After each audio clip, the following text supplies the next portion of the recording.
Picture மைண்டில் இருக்கும். அதாவது லைஃப்பில் என்னவா ஆக போகிறோம், ஒரு டாக்டர் ஓய்வு ஏற்படலாம், சின்னதாக ஒரு கன்ஃபியூஷன் ஏற்படலாம்.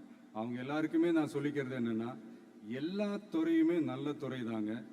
நீங்கள் எதை தேர்ந்தெடுக்கிறீங்களோ அதில் உங்களுடைய முழு ஈடுபாட்டோட உங்களுடைய 100% உழைப்பை போட்டிங்கன்னா அது யாராக இருந்தாலுமே வெற்றி நிச்சயம்தான். அதனால் உங்களுக்கு பிடிச்ச துறையை நீங்கள் தேர்ந்தெடுங்க. அதில் இருக்கிற ஆப்ஷன்ஸ் எல்லாம் ஃபஸ்ட்டு தெரிஞ்சுக்கோங்க. உங்கள் பேரண்ட்ஸ் கிட்ட டிஸ்கஸ் பண்ணுங்கள், உங்கள் ஸ்கூல் டீச்சர்ஸ் கிட்ட டிஸ்கஸ் பண்ணுங்கள்.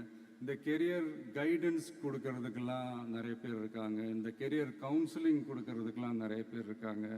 அவங்க எல்லாரையும் மீட் பண்ணுங்கள். இந்த மாதிரி ஒரு சந்தர்ப்பத்தில் நான் என்னுடைய ஒரு சின்னதாக ஒரு கெரியர் கைடன்ஸ் உங்ககிட்ட ஷேர் பண்ணணும்னு ஆசைப்படுறேன். பொதுவாக நம்ம ஒரு துறையை தேர்ந்தெடுக்கும் போது அதில் எவ்வளோ டிமாண்ட் இருக்குது அப்படின்றத நம்ம பார்ப்போம் இல்லையா? ஃபார் எக்ஸாம்பிள், மருத்துவம் பொறியியல் மட்டும்தான் நல்ல ஃபீல்டுன்னு சொல்லலாம். உலகத்தரத்தில் டாக்டர்ஸ், இன்ஜினியர்ஸ், லாயர்ஸ்லாம் அதிகமாகவே இருக்காங்க. இங்கே நம்மக்கிட்ட என்ன இல்லை அப்படின்னா, இங்கே நமக்கு எது இன்னும் அதிகமாக தேவைப்படுது அப்படின்னா நல்ல தலைவர்கள்.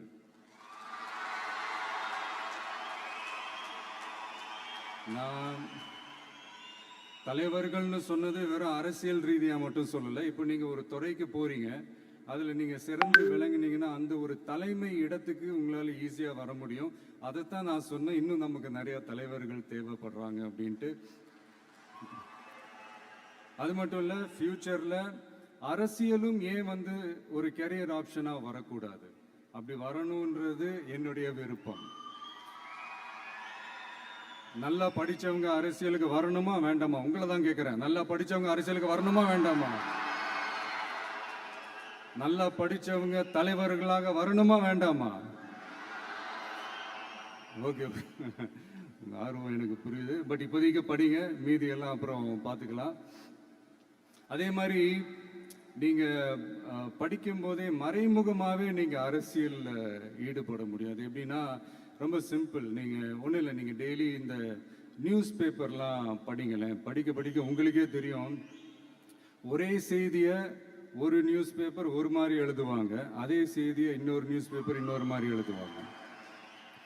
ஒரு செய்தியை ஒரு நியூஸ் பேப்பரில் ஃப்ரண்ட் பேஜில் ஹெட்லைன்ஸில் போடுவாங்க, அதே செய்தியை இன்னொரு நியூஸ் பேப்பரில் கடைசி பக்கத்தில் கூட போட மாட்டாங்க.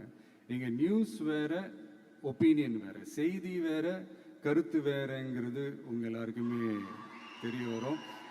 இப்போல்லாம் பார்த்தீங்கன்னா நிறைய இந்த மெயின் ஸ்ட்ரீம் மீடியாவுக்கு ஈக்குவலாக நிறைய இந்த சோஷியல் மீடியா சேனல்ஸ்லாம் இந்த நல்லது கெட்டதுன்னு இந்த ஒப்பீனியன்லாம் க்ரியேட் பண்ணுறாங்கல்ல.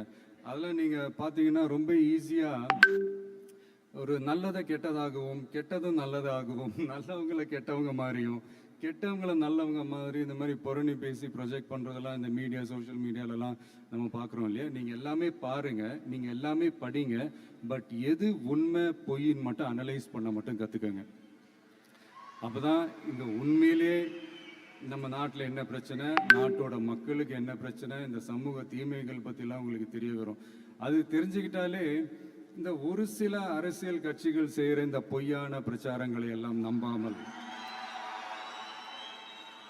எது கரெக்டு, எது தப்பு, எது உண்மை பொய்ன்னு இதை அனலைஸ் பண்ணி பார்த்துட்டு நல்ல தலைவர்களை தேர்ந்தெடுக்கக்கூடிய ஒரு விசாலமான ஒரு உலக பார்வை உங்களால் வளர்த்துக்க முடியும்.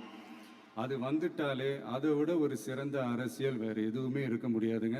அதை விட நம்ம நாட்டோட வளர்ச்சிக்கு நீங்கள் செய்ய போகிற அந்த பங்களிப்பு வேறு எதுவுமே இருக்க முடியாது. ஃபைனலாக ஒரே ஒரு சின்ன விஷயம், friendship ads fragrance to life. அதில் எந்த மாற்று கருத்துமே கிடையாது. ஒரு கட்டத்துக்கு அப்புறம் பேரண்ட்ஸுக்கு அடுத்தபடியாக, இன்னும் சொல்லப்போனால் பேரண்ட்ஸை விட அதிகமாக நண்பர்களோட டைம் ஸ்பெண்ட் பண்ணக்கூடிய அந்த ஒரு சூழ்நிலை ஏற்படும். அதனால் நல்ல நண்பர்களை தேர்ந்தெடுங்க. நீங்கள் கேட்கலாம், நட்புன்றது அதுவாக அமையிறது தானே, நாம் எப்படி சூஸ் பண்ண முடியும்னு. அது ஒரு விதத்தில் கரெக்டு தான். அதனால் நான் கொஞ்சம் வேறு மாதிரி சொல்கிறேன். இப்போ உங்களுடைய இந்த நட்பு வட்டாரத்தில் இப்போ ஏதோ ஒரு விஷயம் தப்பாக இருக்குது அப்படின்னா, இப்போது அதில் சில பேர் இந்த தவறான பழக்கங்களில் ஈடுபட்டிருந்தாங்கன்னா முடிஞ்சால் அவங்கள நல்வழிப்படுத்த பாருங்கள். இந்த தவறான பழக்கங்களில் மட்டும் ஈடுபடாதீங்க, ஈடுபடக்கூடாது. நான் முன்னாடியே சொன்ன மாதிரி தான், உங்களோட அடையாளத்தை எக்காரணத்தை கொண்டு இழந்துடாதீங்க. Don't lose your identity at any cost.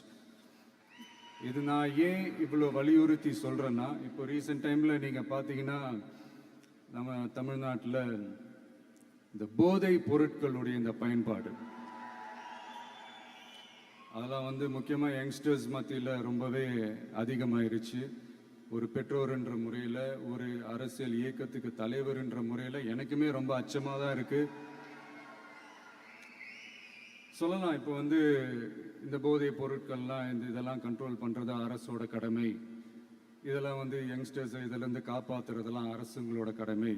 இப்போ ஆளும் அரசு அதெல்லாம் தவற விட்டுட்டாங்க அப்படின்றத பற்றிலாம் நான் இங்கே பேச வரல. அதுக்கான மேடையும் இது இல்லை. நான் என்ன சொல்ல வரேன்னா, சில நேரத்தில் அரசாங்கத்தை விட நம்ம லைஃப்பை நம்ம தான் பார்த்துக்கணும். நம்மளுடைய சேஃப்டியை நம்ம தான் பார்த்துக்கணும். ஸோ உங்களுடைய செல்ஃப் கண்ட்ரோல், உங்களுடைய செல்ஃப் டிசிப்ளின் அது மட்டுமே வளர்த்துக்கோங்க. Say no to temporary pleasures, say no to drugs. எனக்காக இது ஒரே ஒரு வாட்டி ரிப்பீட் பண்ணுறீங்களா? Say no to temporary pleasures,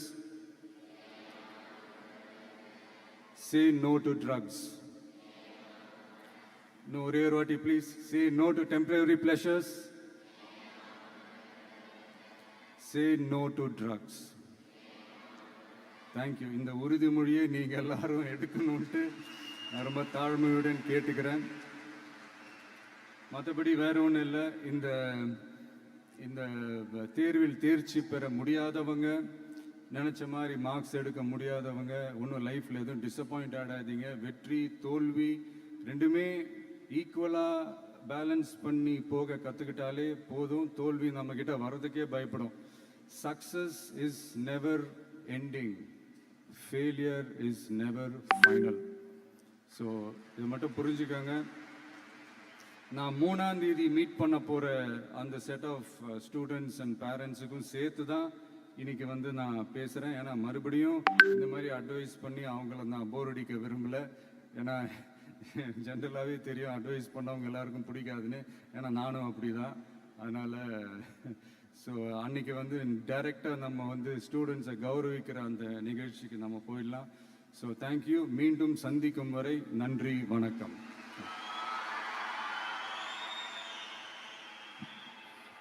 ரொம்ப ரொம்ப